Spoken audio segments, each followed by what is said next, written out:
My parents chuckled, "You'll never be as good as your brother." I stood up and said, "Then tell him to pay all the bills.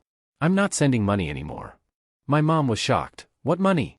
We never received a single dollar from you." My name is Liam. I'm 28, the oldest son, the steady one, the one who keeps the spare batteries and the emergency cash in a Ziploc bag. I pay my rent on time. I show up early. I bring folding chairs to family cookouts because we always run out. If you asked my parents to describe me in one word, they'd say responsible. If you asked for the second word, they'd say quiet. My younger brother, Noah, is the opposite.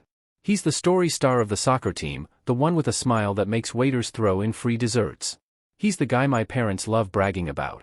Every family update turns into a Noah highlight reel: new job, new car, a friend in real estate who knows someone huge. They say it like an incantation, proof that we're doing fine as a family because Noah is shining.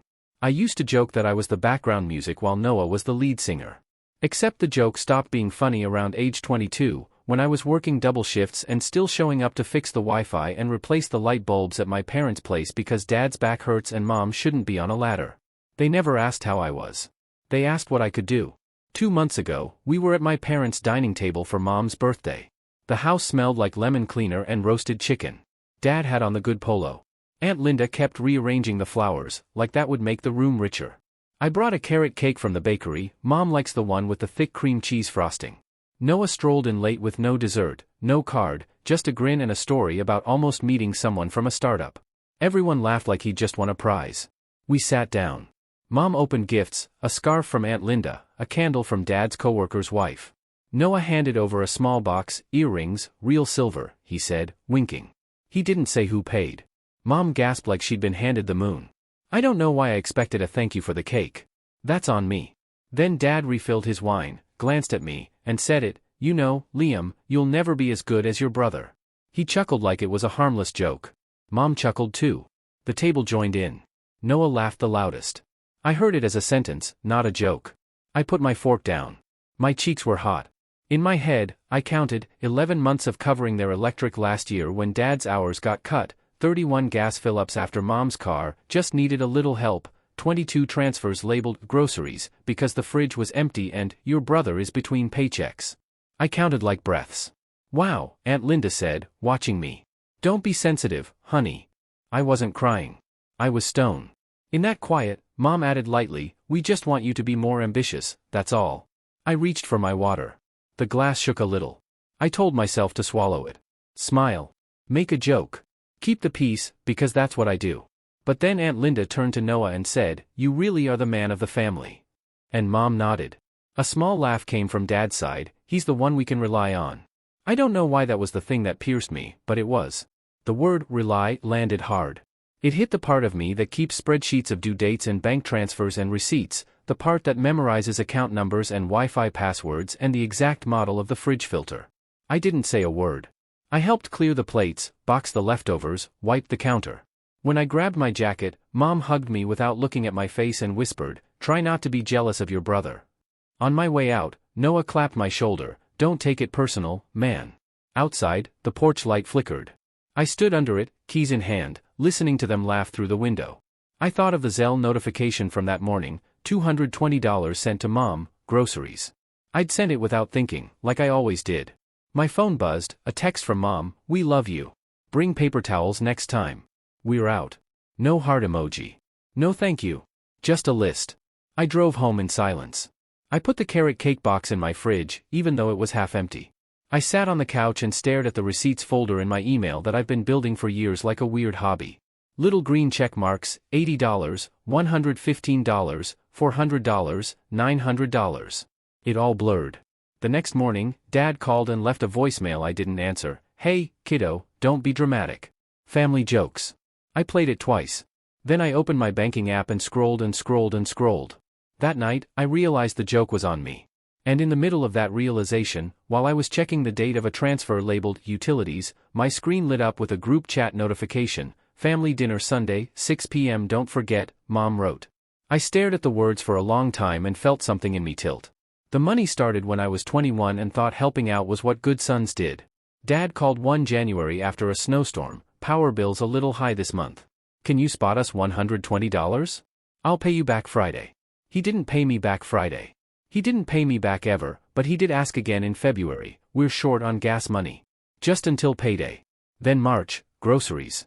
Your mom's trying to stretch it. I was working at a tech support desk, making $17.50 an hour. I lived in a studio with a wobbly table and a couch I found on Facebook Marketplace. I didn't have a lot, but I could spare $50 here, $75 there. It felt good to be useful. I told myself I was building trust. By 24, it wasn't spot us. It was a routine, every first of the month, $300 labeled utilities, every third Sunday, $80 gas, random Wednesdays, $40 to $100 groceries. It added up to roughly $650 a month for almost 4 years. Some months more. When their car needed new tires, it was $480.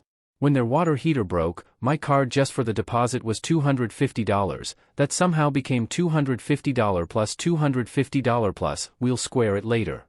There were also Noah emergencies that weren't emergencies. He needs $200 to register for a certification exam. His landlord is being a jerk. Can you cover half the rent for this month? He had a slow month with freelancing. Noah always had a story. I always had a transfer. We never talked about paying me back. It was implied. Everything was implied in my family: help, gratitude, debt. Nothing was written, but it was all recorded in my app. I tried to set boundaries once.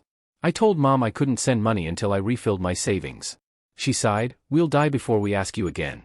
That promise lasted 2 weeks. She texted a grocery list and a heart. I sent $100. I sent because I knew what an empty fridge feels like and because she always said, "Just this once," with that worried voice that opens your wallet. It wasn't just money, it was time. I fixed their Wi-Fi, installed a thermostat, replaced a bathroom faucet after watching 3 YouTube videos. I drove Noah to interviews. I edited his resume. I even let him use my address when he didn't want to keep moving his mail. Packages started arriving with his name on them: sneakers, a drone, a gaming headset, while Mom texted me photos of the empty pantry. Whenever I mentioned being tired, Dad made jokes: "That's adulthood, kiddo." Whenever I brought up fairness, Aunt Linda said, "Families aren't ledgers." Except in our house, the ledger lived in my pocket. The favoritism wasn't subtle. If Noah showed up with takeout once, Mom called him generous for a week. If I covered 2 months of their power bill, she said, "We're all doing our part." On Father's Day, I booked a dinner for the 4 of us and paid the check. "You shouldn't have," Dad said, and then turned to Noah to ask about his big plans at a company where he didn't actually have a job yet. The worst part was how they rewrote things in real time. Thanksgiving last year, Aunt Linda asked who helped with the water heater. Mom smiled at Noah. Our boy made some calls. I looked at my bank app under the table and saw, plumber deposit, $250. I said nothing. It's easier to be quiet than to be called dramatic. Meanwhile, my own life was just small. I wasn't struggling, but there was always that one bill I'd push a week. That one dinner I'd skip with friends because I'd sent $200 at 3 p.m. for urgent car insurance. My savings plateaued. When my coworkers planned a weekend trip, I pretended I had other plans. I didn't. I had a spreadsheet. I used to think they didn't know, that maybe the details were fuzzy in their heads. But they knew. They knew because Mom would say things like, "You're so dependable," and then follow it with, "Since you're so good with money." Dad would call on payday and just check in. Noah would text, "You're a lifesaver, man. I'll pay you back when my commission hits." No commission hit. New sneakers did. 3 moments stand out. First, the Christmas where I gave Mom a weighted blanket, and she hugged me like I'd handed her a towel at the gym. Noah gave her a spa voucher he got free through a friend, and she cried. At the end of the night, I found a sticky note on the counter: "Liam, could you Venmo $150? We're short on rent." Second, the time my car needed brakes. I had to choose between paying my mechanic or sending $220 to my parents for overdue electric, urgent. I paid theirs. 3 weeks later, Mom posted a photo from a restaurant on Facebook, much-needed date night. I zoomed in on the wine glasses until the pixels broke. Third, the night of the lemon cleaner, the "you'll never be as good" laughter, the word "rely" like a brick in my chest. That night, after their group chat pinged me about paper towels, I scrolled back to the first transfer I ever sent, January 14, 2019, $120. The note said, "Just until Friday." I added it all up. I got to $28,940 before I stopped. I didn't count cash, receipts, gas fill-ups, or the AC repair I put on my card for points I never used. $28,940 is a new car, or a down payment, or a cushion big enough to sleep on without waking up to panic at 3 a.m. I thought about printing the list. I thought about blowing up the screenshots. I didn't. I made tea. I sat with the quiet. I tried to name the thing I felt. It wasn't anger. It was depletion. A dry well sound. When Dad's voicemail came the next morning, family jokes, I realized this wasn't a joke. It was a system. They were the storytellers, and I was the supply line. And because systems keep running until someone pulls a plug, the next text came right on time. Noah, hey, you around? I'm $400 short on rent this month.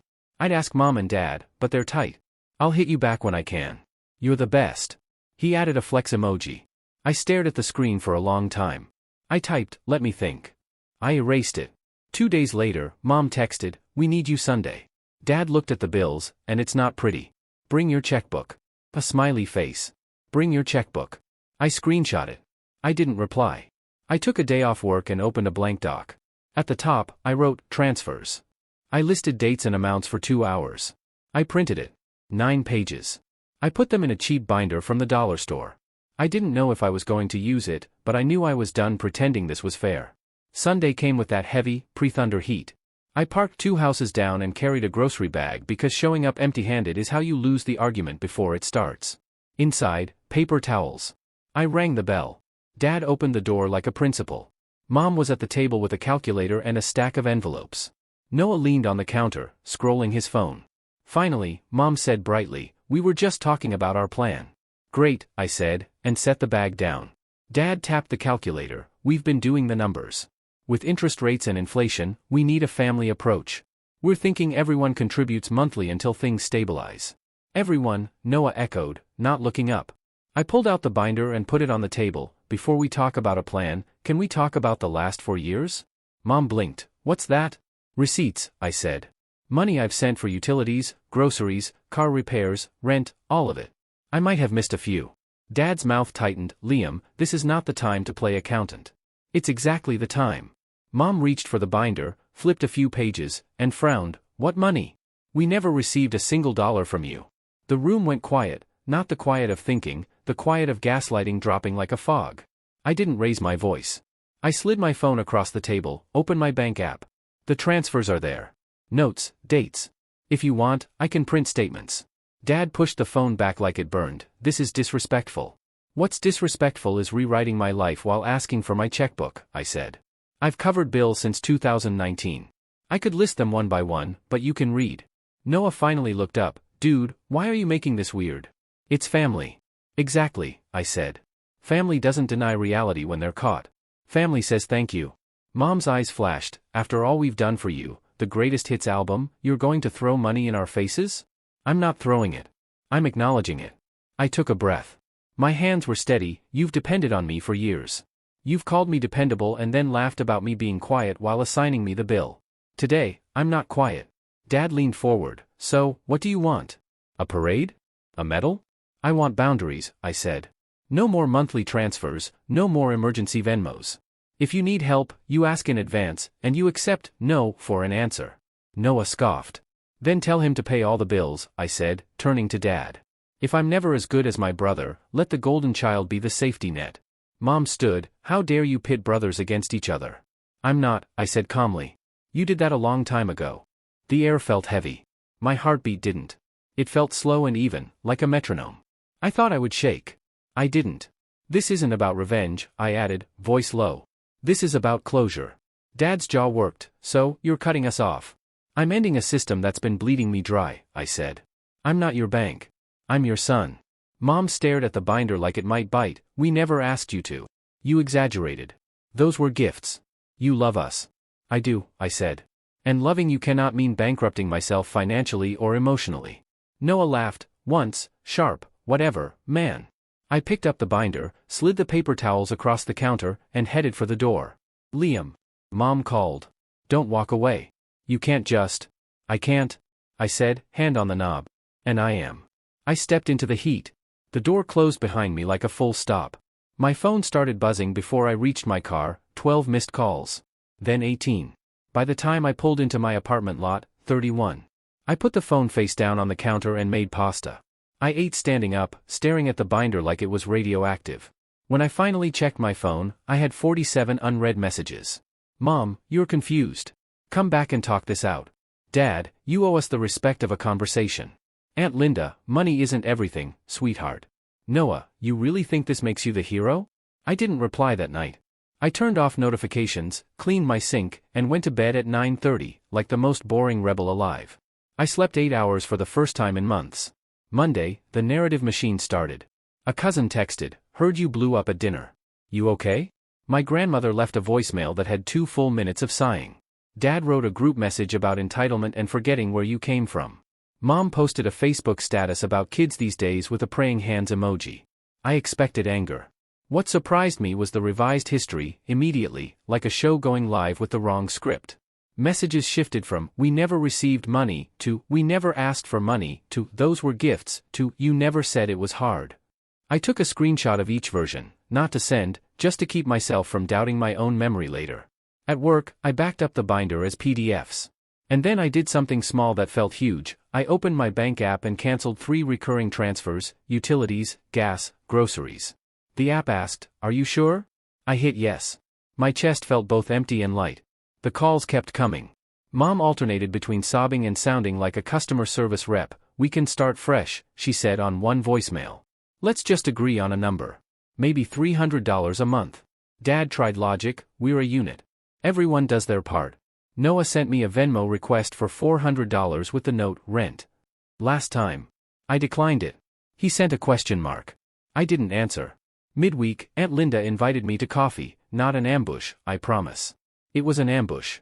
She opened with a hug that smelled like powder and then went into a speech I'm pretty sure she rehearsed in the car. "Let's not burn bridges over a misunderstanding."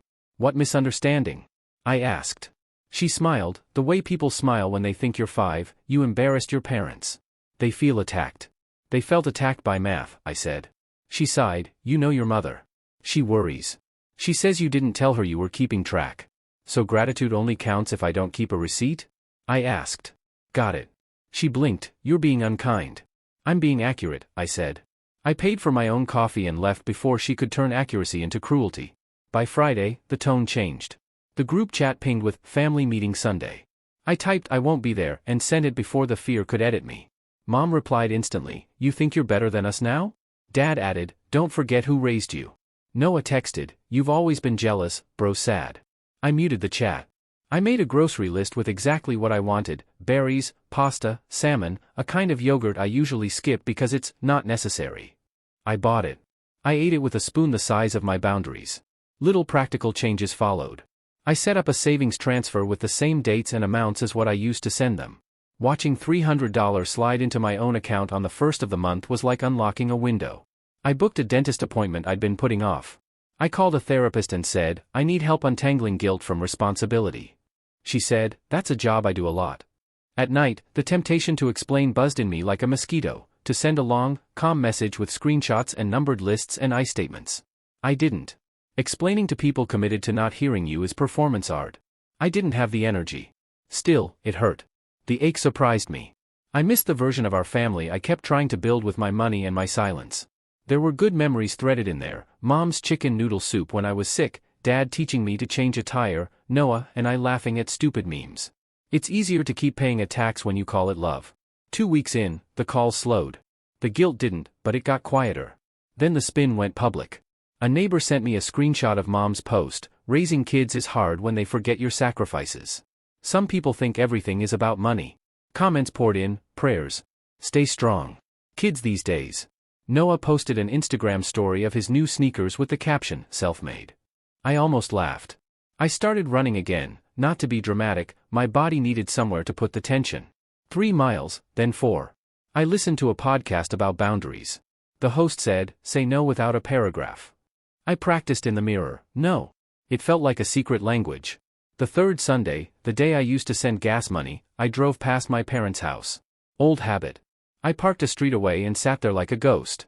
Through the window, I could see them around the table. My chair was empty. I felt loss and relief braided together. That makes its own grief, I guess. The next day, a new number called. It was Dad's coworker's wife, the one who gave Mom the candle. "Your parents are under a lot of stress," she began. "Could you?" "No," I said. Silence. "You didn't even let me finish." "I didn't need to," I said. No wasn't mean. It was a full sentence. I hung up and felt okay. A week later, I got an email from a collections company addressed to my parents but sent to me because my address was still on some old form. Past due, $312. A year ago, I would have paid it quietly.